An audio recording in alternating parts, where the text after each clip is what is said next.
Hello, कौन? हम बोल रहे हैं। कौन बोल रहे हैं? अरे हम बोल रहे हैं। अरे हम कौन? बोलो भी। जान जाओगी, पहचान जाओगी। कैसे जान जाऊंगी, कैसे पहचान जाऊंगी? शादी में आइल रहलू मुखिया के घरे, नंबर भी मंगले रानी हम डरे डरे।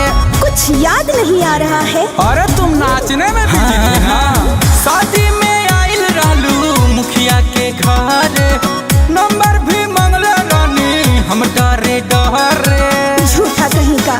तेरी अदाओं पे दिलवाया टक गया रे, अदाओं पे दिलवाया टक गया रे, अटक गया रे। तो मैं क्या करूं? सुन साला मेरा भेजा जो सटक गया रे, तो? बात फिक्स है तो फांसी पे लटक गया रे। सुन साला मेरा भेजा जो सटक गया रे, हाँ ना। बात फिक्स है तो फांसी पे लटक गया रे। अब चलो तुम चाहे फांसी पे चढ़ा दो, चाहे गोली मार दो, लेकिन प्यार तो तुमसे हो ही गया है। साफा पगलाइए गए हो क्या? हाँ हाँ हाँ। धत धत। लव यू ना। चुप चुप।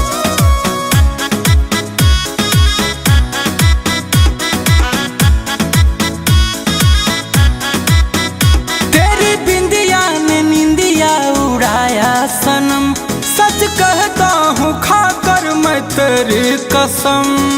तुम लड़कों का यही आदत है, झूठा कसम खाते हो। नहीं जी सच है, सच है, सच है। तेरी बिंदिया ने निंदिया उड़ाया सनम, सच कहता हूँ खाकर मैं तेरी कसम। तेरे जैसे ऐरे गरे घूमते मेरे आगे पीछे, आलिया भट्ट हो क्या? चींटी जैसी मसल दूंगी मैं क्या अपने सर के नीचे। हाथी हो? तेरे नथिया पे दिलवा लटक गया रे, लटक गया रे। सुन साला मेरा भेजा जो सटक गया रे, बात फिक्स है तो फांसी पे लटक गया रे। सुन साला मेरा भेजा जो सटक गया रे, बात फिक्स है तो फांसी पे लटक गया रे। ठीक है, हम फांसी पर चढ़ तो जाएंगे, लेकिन एक बार मेरे साथ कर तो लो। क्या क्या बोले? अरे प्यार करने की बात कर रहे थे ना पगली।